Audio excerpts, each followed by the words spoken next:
हमारे डीआरडीओ ने ना कुछ ऐसी दवाइयां बना रखी हैं कि अगर कभी न्यूक्लियर हमला हो भी गया तो उन दवाइयों को खाकर हम अपनी जान बचा सकते हैं। अब आज की दुनिया का माहौल तो आप देख ही रहे हैं, पता नहीं कब अमेरिका ईरान पर परमाणु हमला कर दे, और यह भी हो सकता है कि ईरान के पास अगर बनकर तैयार हो गया होगा तो ईरान इजराइल पर फेंक दे, आसपास के देशों में फेंक दे, और जिस लेवल का परेशान अमेरिका ने ईरान को किया है ना, तो हो सकता है अमेरिका में भी पटक दे।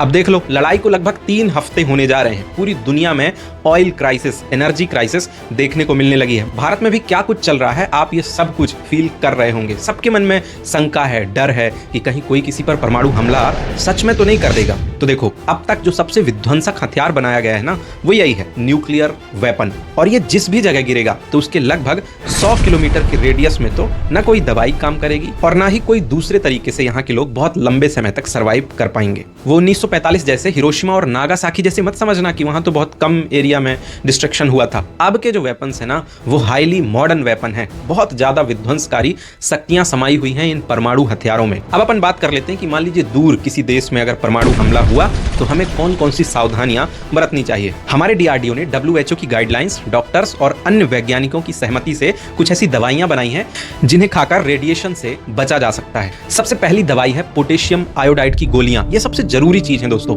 जब भी कहीं न्यूक्लियर अटैक होता है ना, तो उससे रेडियोधर्मी आयोडीन निकलता है जो कि सीधे हमारी थायराइड ग्रंथि पर असर करता है और थायराइड ग्रंथि कैंसर बनाना शुरू कर देती है। लेकिन अगर हम पहले ही पोटेशियम आयोडाइड की गोलियां खा लेंगे तो हमारी ये जो थायराइड ग्रंथि है ना, ये पहले ही फुल हो जाएगी और फिर नया रेडिएशन रेडियोधर्मी आयोडीन को नहीं सोखेगी, जिससे हम रेडिएशन से बच पाएंगे।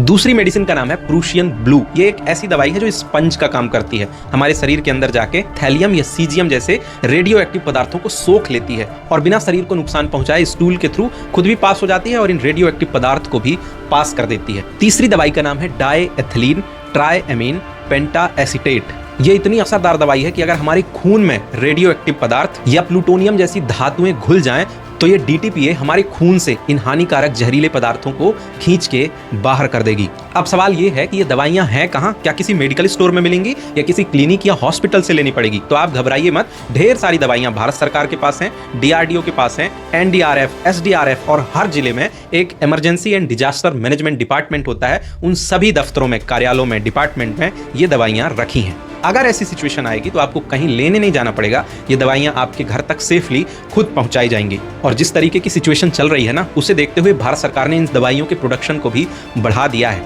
अब आप ज्यादा होशियार बन के इन दवाइयों का जुगाड़ लगा के अपने पास स्टॉक मत करने लग जाना, क्योंकि बिना इमरजेंसी के, बिना सरकार की गाइडलाइंस के और बिना डॉक्टर के प्रिस्क्रिप्शन के इन दवाइयों को खरीदना और बेचना क्रिमिनल ऑफेंस है। और ये दवाइयां इतनी सरल नहीं है भाई, ये बहुत घातक जहर को काटती हैं, तो ये खुद भी बहुत ज्यादा घातक हैं। इसलिए कोई भी बिना गाइडलाइन के, बिना प्रिस्क्रिप्शन के इन दवाइयों के जुगाड़ में मत लग जाना।